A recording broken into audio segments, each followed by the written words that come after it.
Breeding just got a heck of a lot easier with the arrival of the tech crop plot. Initially being the reason to grow our plants for one of those 5 different meat types, it turns out the ASA variants of the one's Genesis 2 exclusive structures have got a few more tricks up their sleeves since they arrived, with a bit of science to explain exactly what's going on. But first, the basics. An available unlock through your tech grams, you will at least need a tech replicator to make these, and requiring a tech generator to be powered. Once placed down, you'll notice a higher slot cap for these versus the original 10 slots you get with a normal large crop plot. And to get growing those all-important R plants, of which there are 5 variants: raw meat, raw fish meat, spoiled meat, raw prime meat, and raw prime fish meat. And getting the seeds for those, you'll need to head to one of the many wild R plant spawns across the map. And to be honest, there are loads of locations. Pretty much wherever you see a corrupt spawn, as long as there's water, there's possibly a R plant wild nearby. Here's all the locations of just one of the Revenant spawn spots, with a bunch more just south of that, and too many for me to waypoint as we work around all the more central locations. It's a complete random chance on which seeds you get once harvested, and allowing it to grow back, it'll decide to be one of the 5R variants. And you're not guaranteed to get a seed from every single one of these, though you can improve your chances by using a high quality chainsaw. But as you might know, as soon as you start doing that, all chaos will erupt around, and will probably be a very difficult way to harvest these on foot with a chainsaw. So, failing that, a good quick get in and get out option is to use a snow owl. That is pretty decent for meat gathering, believe it or not, and of course gives you the ability to get in and get out as quick as you can. But for good damage output and meat harvesting, you really can't go wrong with the Rex currently, until, well, these transfers change and you can get Carcars and Kickers over here, allowing you to essentially get that seed as well as dispose of all the ads. Or if you really want to be clever, whip a chainsaw out on the back of a Desmodus and just angle yourself right. There we go. Either way, that's how you're going to get your seeds. Seeding up your crop plots, you can stack them and have the benefit of working inside caves as well as outside. But worth noting, mind, you won't get any greenhouse effect with any inside caves, so don't bother with these. But outside, it gets a little bit interesting, because whilst getting a normal crop plot to that magic 300% greenhouse effect, of which requires 5, 10, 15, 20 greenhouse pieces to get that full effect, and if you didn't know, it's simply down to greenhouse structures that are connected within radius. You don't actually have to build anywhere around it, beside it, or anything. As long as it's fully connected, it'll work regardless. As long as you've got one greenhouse ceiling above the crop plot, you'll get that greenhouse effect. But the same amount of greenhouse pieces for a tech crop plot will give it 250% greenhouse effect. But bigger than that, it turns out the greenhouse effect will go all the way up to 500%, which means if you want that perfect greenhouse 500% effect, you're gonna need 40 greenhouse pieces connected in total.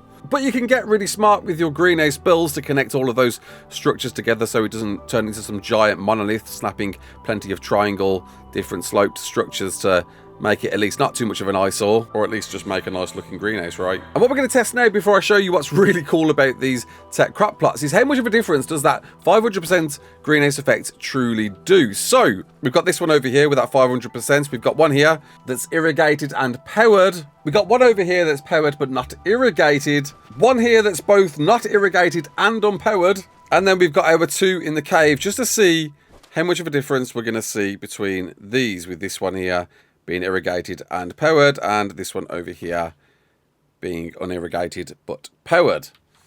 So, first up, using the RCs, which grow pretty instantly. We'll slap one in there. There it goes. Straight away. One in there, grown into the irrigated but no greenhouse effect. None growing in the crop plot with no irrigation but power. And one grew in the one without power. With the ones in the cave instantly growing in this one irrigated and powered, and the one not irrigated, yeah, unlikely going to grow there. Right, and I want to see if this makes any sort of a difference in harvesting between all of these. So first off, the greenhouse one, using our max chainsaw, which is always going to be a great way to gather meat off these, sees a 459 harvest and that 30-minute refresh timer. The non-greenhouse one,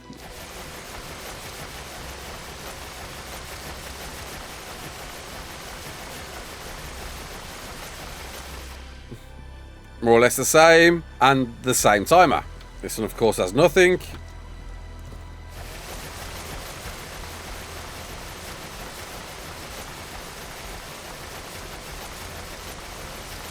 And the same deal with the unirrigated and unpowered crop plot 2. With the cave ones,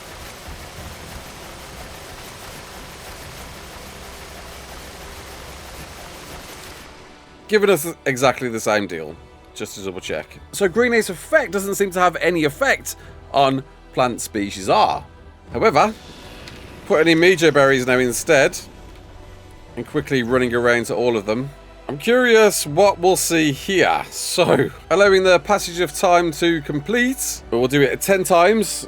In the same time, this 500% greenhouse one has grown to fruitling, and as expected, everything else is still at seedling. More importantly though, with greenhouse effect and the quicker growth, there's normally a higher yield. Allowing more time to pass, you're going to find up to 10 slots of Mejo berries filling a tech crop plot, which will apply to anything else you grow in a tech crop plot. Now, with all that in mind, that 500% greenhouse effect with all of the greenhouse structures, and of course all of the RCs, as well as the platform cart tech trough ability, I made something.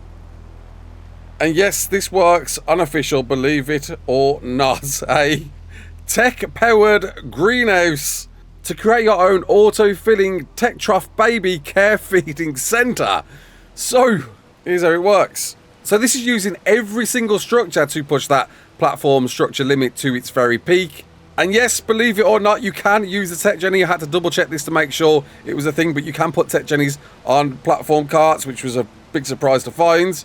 You will of course need a water reservoir because you can't get irrigation to a platform cart. And with the structure limit hitting that 500% greenhouse effect, you can allow up to 12 tech crop plots. So, the back 6, we've got Mejos growing, and every time any Mejos get filled into the crop plot, it'll get automatically distributed, popping out and sending it to one of the many troughs we've got around. And all we've got to do is jump on the Therizino that's got 620 melee and all harvesting levels put into power. Go buck wow on the other 6 tech crop plots. And this is with 1x harvesting rates. And then drop all of that meat we just got to see the bag automatically distributed to one of these tech troughs. And to make it a bit more clearer, we're just going to have one trough down that's been auto-filled with Mejo berries. So we'll take all those out for now. Get busy on these again. 2.5k meat. And then we're going to drop the bag. And then in a minute, we're going to see that bag instantly disappear and then transferred to the trough next to it, because that's how troughs and carts work now. Bit of an issue with official if the platform cart limit is max, which you'll find if people start doing this, which they probably already are, and doing it with Mejo berries already. And there it goes, straight in there, and that's our meat game sorted. The only thing that I feel like is missing, and I feel like Wildcard have intended, or maybe I'm missing something here, is a way for the Theri or some other creature to auto-harvest these instead, because if that's a thing, this is completely automated. You no longer have to go on meat runs or berry runs, or even lift a finger to get meat and berries into those troughs to keep your babies well and truly fed as they grow up. And well, if somebody figures that out, then the game has well and truly changed. Hope this has helped somebody. If it has, you know what to do. Comment below and all that jazz. Until the next one, my name's Raasclark. Don't forget to like, share and subscribe, and as always, peace out.